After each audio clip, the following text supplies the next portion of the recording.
Bonjour, voici comment paramétrer votre Teams ainsi qu'octroyer les droits d'accès désirés aux usagers.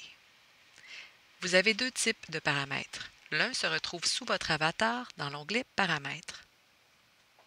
Cette première section sert à définir le thème de votre Teams ainsi que la langue. Sous le général, vous retrouverez les notifications. C'est fort utile de sélectionner le type de notification que l'on désire, dépendamment de l'action qui est affichée, et également sélectionner la fréquence des courriels qui vous seront envoyés.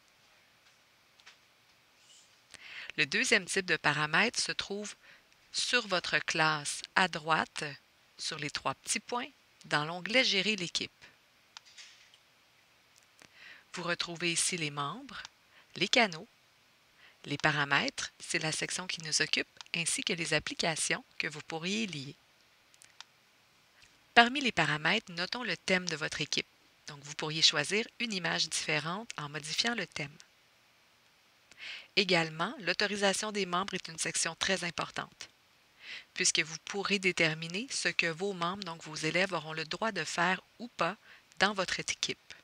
Par défaut, les paramètres sélectionnés sont généralement ceux qui sont recommandés, mais à vous de voir si vous souhaitez autoriser ou non vos membres à faire tout ce qui est là. La section suivante sert aux invités, donc aux gens qui participeraient à votre Teams sans avoir une adresse courriel de votre organisation scolaire. La section mention, j'en parle en tout dernier. Je passe à la section amusant tout de suite, puisque celle-ci sert uniquement à déterminer si vous octroyez ou non le droit des usagers à utiliser les différents GIFs, autocollants, etc. pour votre Teams. Par défaut, il y a un contenu inapproprié qui est filtré, donc il ne devrait pas y avoir de résultats de recherche qui ne seraient pas appropriés. Je vous conseille de laisser un 5 minutes à vos élèves pour vous approprier les outils amusants. D'ailleurs, un message passe toujours mieux dans la vie avec un petit emoji. Enfin, le bloc-notes de la classe ici, ça sert à déterminer, avant même de l'ouvrir pour la première fois, les sections qui seraient disponibles dans les bloc-notes des élèves, à les modifier, etc. Je termine donc avec les mentions ici. Alors, c'est pour autoriser ou non les mentions d'équipe ou encore de canaux à vos membres.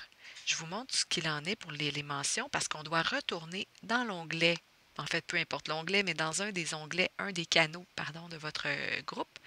Et puis, en bas complètement, lorsqu'on démarre une conversation et on inscrit le A commercial, par défaut, on pourrait notifier quelqu'un, donc une personne ici, d'un message.